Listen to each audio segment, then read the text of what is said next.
Donc cette formation, l'égalité femmes-hommes, une ambition commune, aujourd'hui commence donc la série des 12 modules.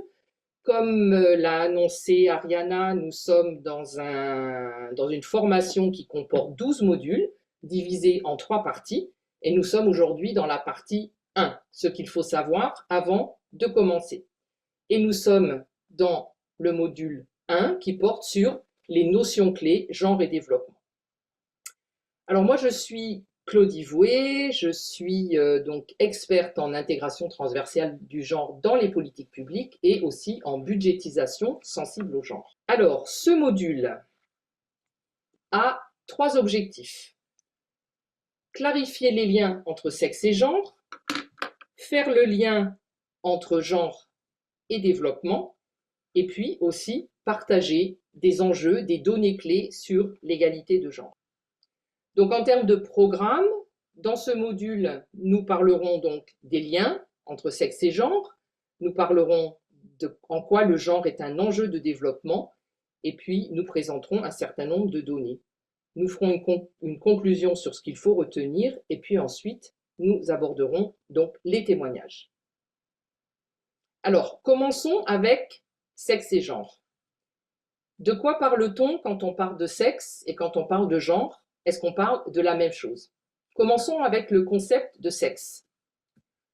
On a longtemps défini le sexe de manière binaire, féminin ou masculin, en référence au sexe visible, anatomique, en se basant sur l'observation des organes sexuels, notamment du système reproducteur. Et puis, la science aidant, on a pris en compte le sexe invisible, c'est-à-dire physiologique, et toujours de manière binaire. Les chromosomes, pour les femmes XX, pour les hommes XY, et pour les hormones, progestérone pour les femmes, œstrogène aussi, et testostérone pour les hommes. Alors cependant, la science remet maintenant en cause cette binarité. Elle a permis d'établir notamment des anomalies chromosomiques. On sait par exemple que 1,7% de la population mondiale naît intersexuée, c'est-à-dire avec des organes à la fois féminins et masculins à différents degrés. Certaines femmes ont plus ou moins de testostérone et les œstrogènes sont présents également dans le corps des hommes. On sait aussi que rien scientifiquement ne permet d'affirmer qu'un cerveau féminin ou masculin est mieux adapté à certaines tâches qu'à d'autres. Il y a donc bien des sexes différents, mais égaux. Le sexe influence le fonctionnement du corps, bien sûr, y compris certaines pathologies, mais si les femmes et les hommes se comportent différemment, c'est fondamentalement l'environnement éducatif et sociétal qui est en jeu. C'est là qu'intervient le concept de genre, qu'on peut identifier comme le sexe social. À partir des différences sexuelles, une entreprise de catégorisation des sexes est mise en place, attribuant des aptitudes, capacités et qualités différentes aux femmes et aux hommes, en les justifiant comme naturelles et complémentaires. La hiérarchisation complète la catégorisation. Une valeur sociale et économique supérieure est associée aux qualités et tâches dites masculines, généralement. La catégorisation et la hiérarchisation organisent et codifient ce qu'on appelle donc les rapports de genre. Bien entendu, ces rapports de genre sont contextuels, malgré des points communs qui les rendent par certains aspects assez universels, par exemple la charge domestique des femmes, la surreprésentation des hommes dans le monde politique, ou bien encore les violences faites aux femmes. Les rapports de genre varient en fonction des pays, au sein d'un même pays, dans un contexte rural ou urbain, etc. En fonction des cultures, des systèmes politiques, des systèmes religieux, économiques, sociaux. Les rapports de genre sont également évolutifs. Ils changent selon les époques, en fonction des lois et des gouvernements, et aussi des conquêtes sociales. Ils sont bousculés quand une crise éclate. Parfois, ils progressent vers plus d'égalité et parfois, ils régressent vers moins d'égalité. Les rapports de genre sont également intersectionnels. Les représentations, les obligations ou les interdits qui touchent les hommes ou bien les femmes ne reposent pas uniquement sur le sexe. Femmes et hommes ne sont pas des groupes homogènes. Le sexe, l'âge, la classe sociale, l'origine raciale, la religion, l'orientation sexuelle ou l'identité de genre, le handicap, le statut national ou migrant, par exemple, se croisent pour intensifier les privilèges ou amplifier les inégalités. Le prisme du genre interroge donc les liens entre les corps, en cours la nature et les codes, la culture.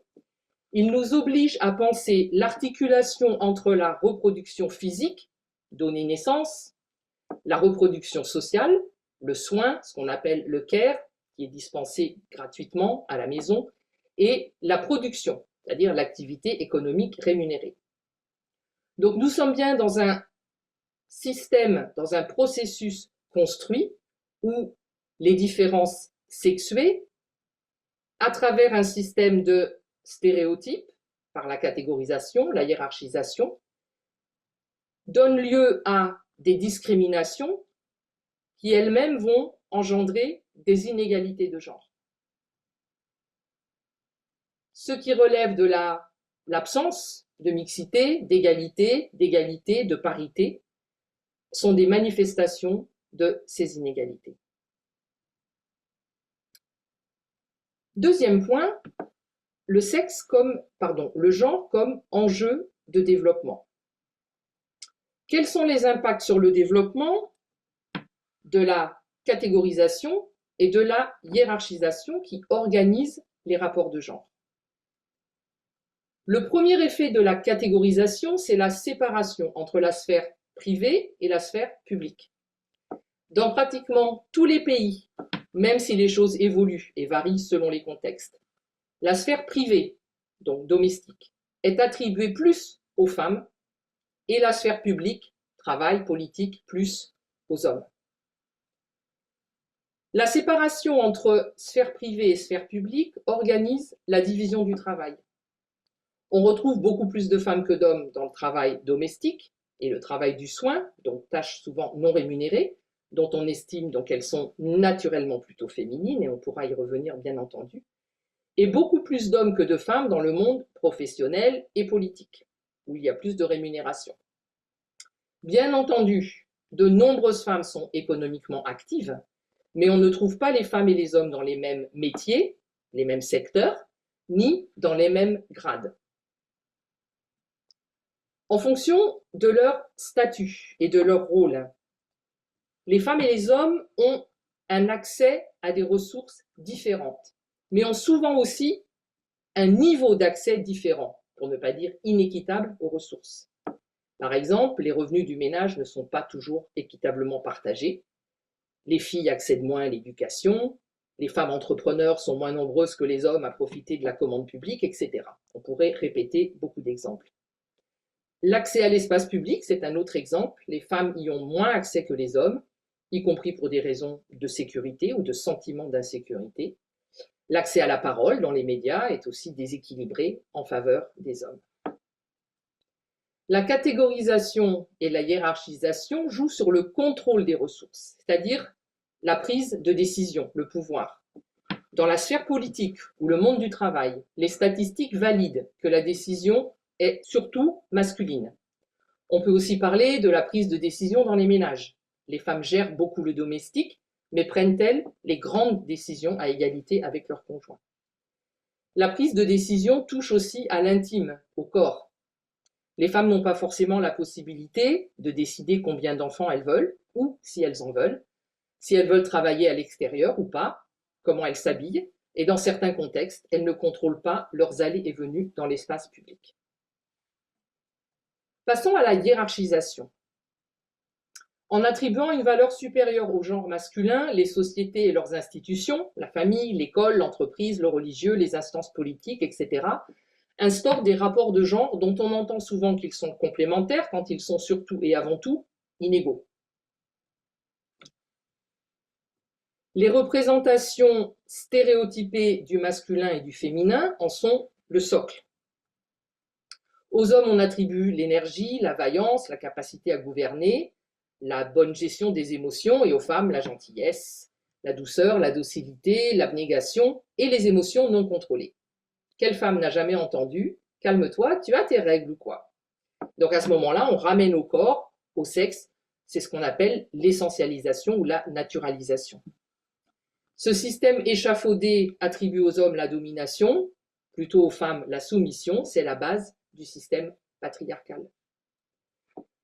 Les violences de genre, majoritairement commises sur les femmes et les filles, qu'elles soient sexuelles, physiques, psychologiques, économiques, les cyberviolences, les violences traditionnelles comme les mutilations génitales ou les mariages forcés, etc., sont une des manifestations les plus tragiques du système patriarcal. Les garçons et les hommes en sont aussi victimes pour attaquer leur masculinité. C'est le cas des viols commis par des hommes sur des hommes dans les conflits, par exemple, et qui n'ont rien à voir avec l'homosexualité. Pour les hommes comme pour les femmes, s'extraire ou adhérer au système a des conséquences. À partir du moment où un garçon grandit avec l'idée d'appartenir au sexe fort, il a l'obligation de tenir ce rôle. Cela peut entraîner des conduites à risque, conduire vite, boire, se bagarrer. Un garçon, un homme qui ne se comporte pas comme un vrai, est sanctionné par ses pairs. Et cela passe aussi par la violence. Violence contre les homosexuels, mais aussi contre des hommes jugés tout simplement trop féminins ou pas assez durs.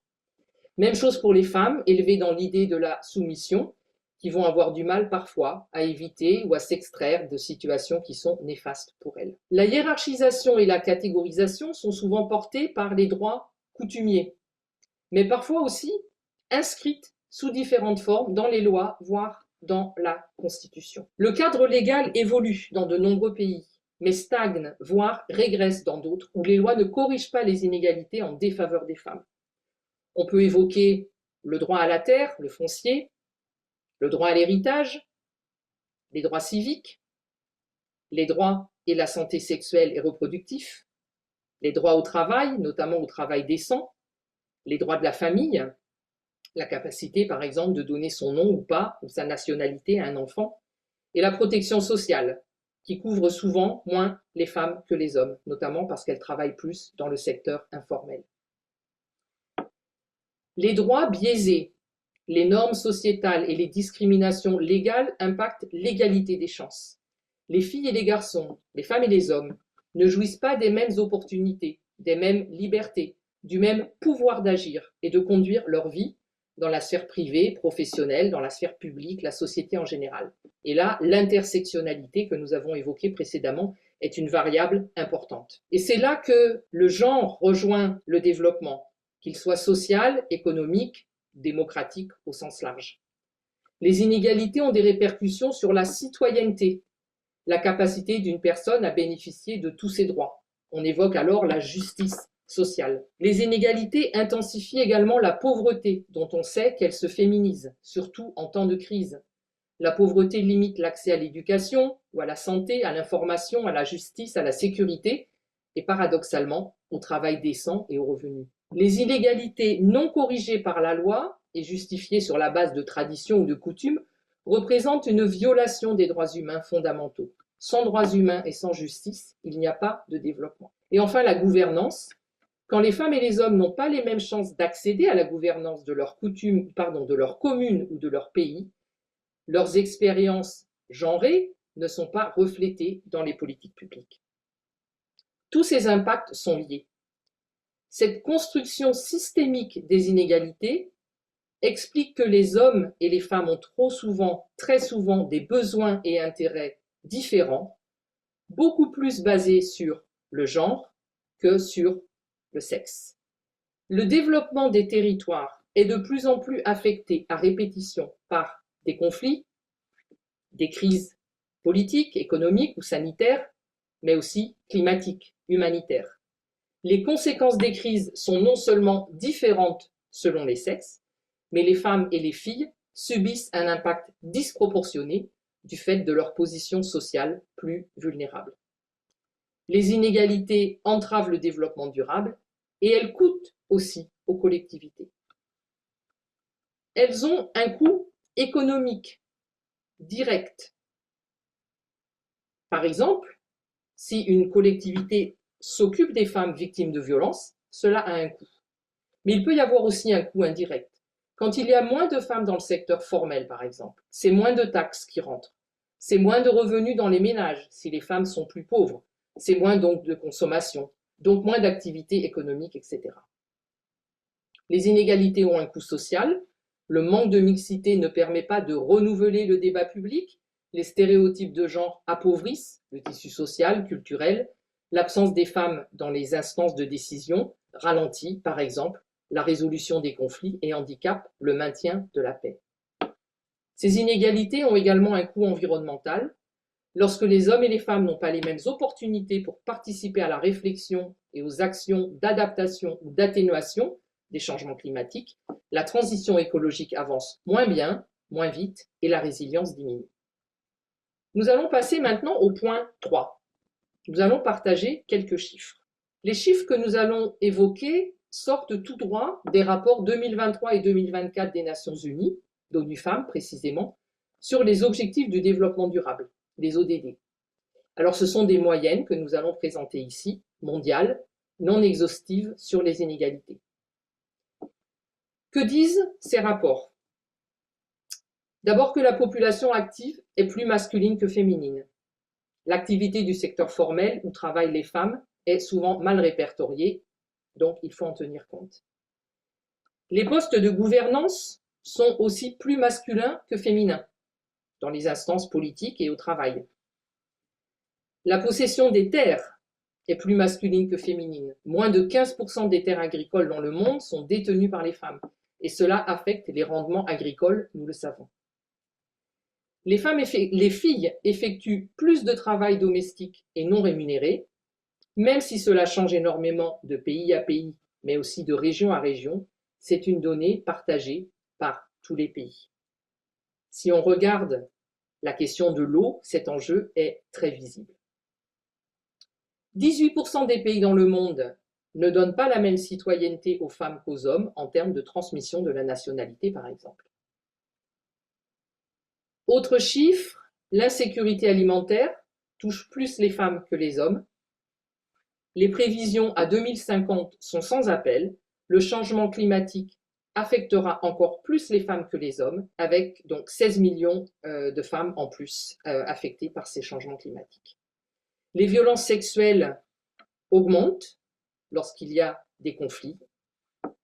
Sur la question de l'avortement, 6 millions d'avortements à risque en Afrique subsaharienne coûtent la vie à plus de 15 000 femmes par année, et les données sont conservatrices car le sujet reste tabou. La question des violences traverse tous les pays, avec une femme sur 8 qui aurait subi au moins une fois dans sa vie des violences sexuelles et ou sexistes. Dans certains pays, la moyenne est de une femme sur 3. Et pourtant, malgré toutes ces données, 54% des pays manquent de lois sur l'égalité de genre. Alors en 2024, suite à ces rapports, on a entendu le secrétaire général des Nations Unies déclarer que le monde laissait tomber les femmes. Les Nations Unies ont identifié 10 accélérateurs de l'égalité. Je vais vous les présenter, ce sont des leviers, pas des étapes chronologiques de mise en œuvre, bien entendu. Premier accélérateur, participation égale des femmes à la prise de décision et aux institutions politiques. Deuxième, planification et budgétisation sensible au genre. Troisième point, transformation de l'économie des soins. Donc on parle ici de valoriser et de soutenir le travail non rémunéré à la maison. Le travail décent et l'entrepreneuriat féminin. L'action climatique sensible au genre. Mettre fin à la violence, aux violences même, contre les femmes et les filles. L'implication des femmes dans le domaine paix et sécurité. Le leadership des femmes et leur autonomisation dans les contextes humanitaires. L'implication des femmes face aux catastrophes climatiques, donc la résilience. Et pour finir, faire en sorte que chaque femme compte, c'est-à-dire que là, on parle bien de la production de données.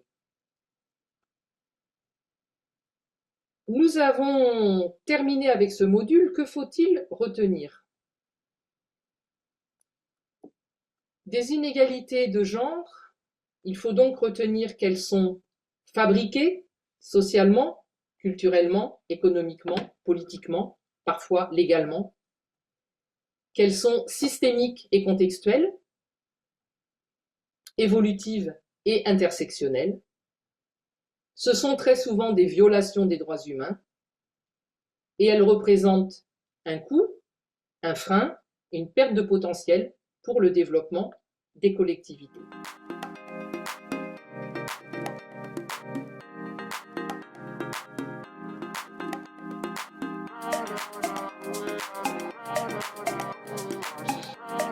Oui, je suis Adeline Nsaning, je suis au Bénin, je suis la chargée genre de l'association pour la promotion de l'intercommunalité dans le département de la Liborie au Bénin. C'est une association qui regroupe 6 communes, Banikora, Gorgounou, Kanzi, Karimama, Malaville et Stegmana. Alors, aujourd'hui, je dirais que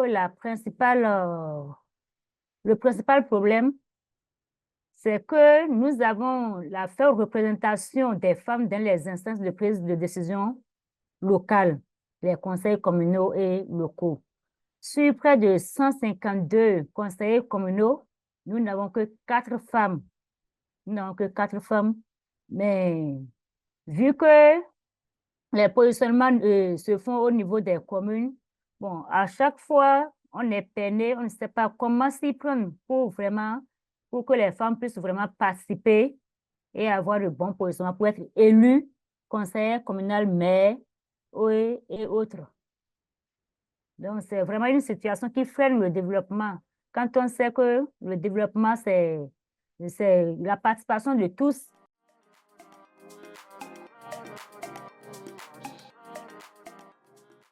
Ah, ça gêne vraiment, puisqu'il y a des décisions qui se prennent parfois à l'encontre pour les femmes, mais elles ne sont pas là.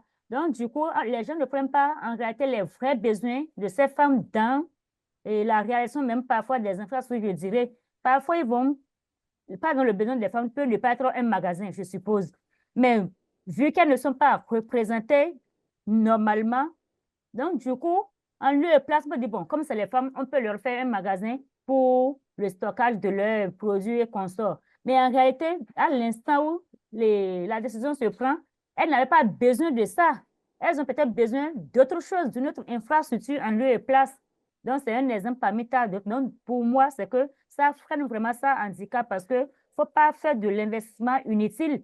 Il faut tenir compte des besoins réels des femmes et de toutes les catégories socio-culturelles pour pouvoir aller au développement et vraiment aboutir aux bons résultats.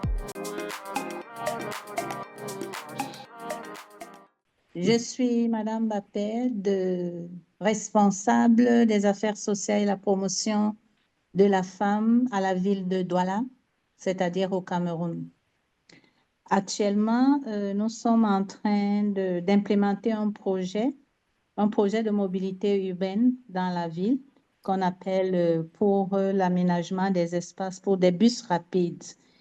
Et bien entendu, nous avons pris en compte l'aspect genre depuis le début de la conception de ce projet.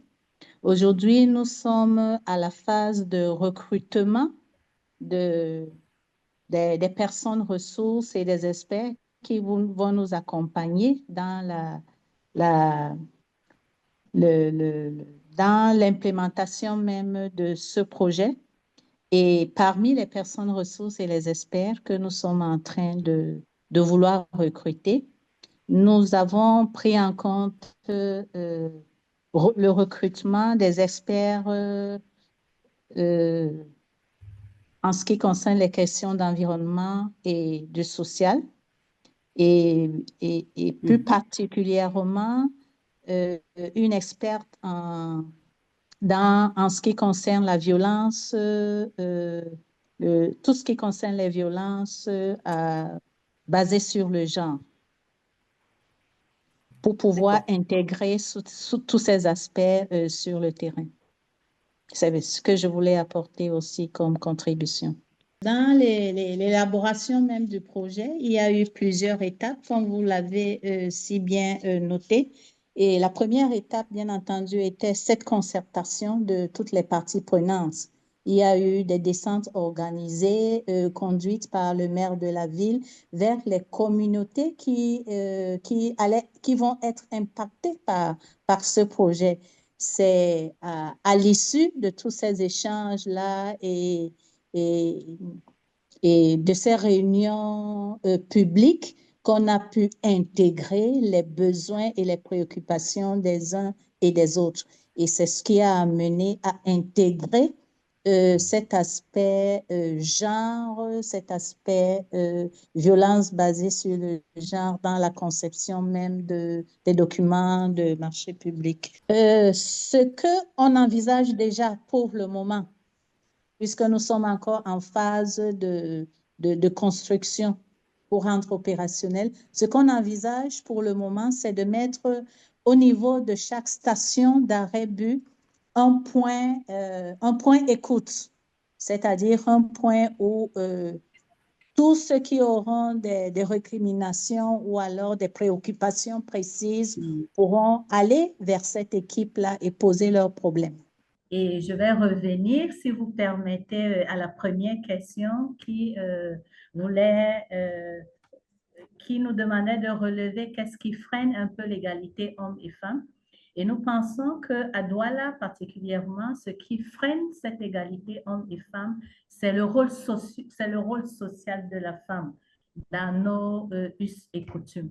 Parce que la femme, dans son rôle social, c'est elle qui s'occupe de ce que nous appelons déjà dans le concept genre le travail non rémunéré, le travail de soins non rémunéré.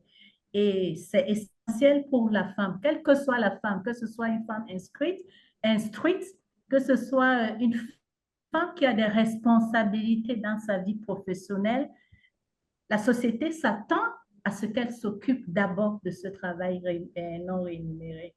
Et malheureusement, que ce soit la société aussi, que ce soit le travail avec la féminisation du travail, on n'a pas tenu compte de cette position sociale de la femme. C'est-à-dire que autant dans sa vie professionnelle, on attend beaucoup d'elle, autant dans sa vie privée, on attend beaucoup d'elle. Et ça pose ce réel problème de l'équilibre entre vie professionnelle et vie privée. Et je pense que c'est ce qui aujourd'hui nous permet de voir très souvent dans toutes les entreprises, dans le monde professionnel, ce plafond de verre que ces femmes ont, c'est-à-dire qu'ils n'arrivent pas à avoir accès à ce niveau, au niveau décisionnel dans une entreprise ou dans une structure. Et je pense que ça fait partie. Et là, tout de suite, on ressent cette égalité homme-femme, c'est-à-dire que cette inégalité où la femme n'a pas toujours des responsabilités, on ne lui accorde pas suffisamment assez de responsabilités dans un poste de travail parce que on dit d'une manière générale qu'elles ne sont jamais disponibles. Elles ne sont pas toujours là quand on a besoin d'elles parce qu'il faut qu'elles s'occupent d'autres choses dans leur vie privée. C'est ce que je voulais apporter comme intervention.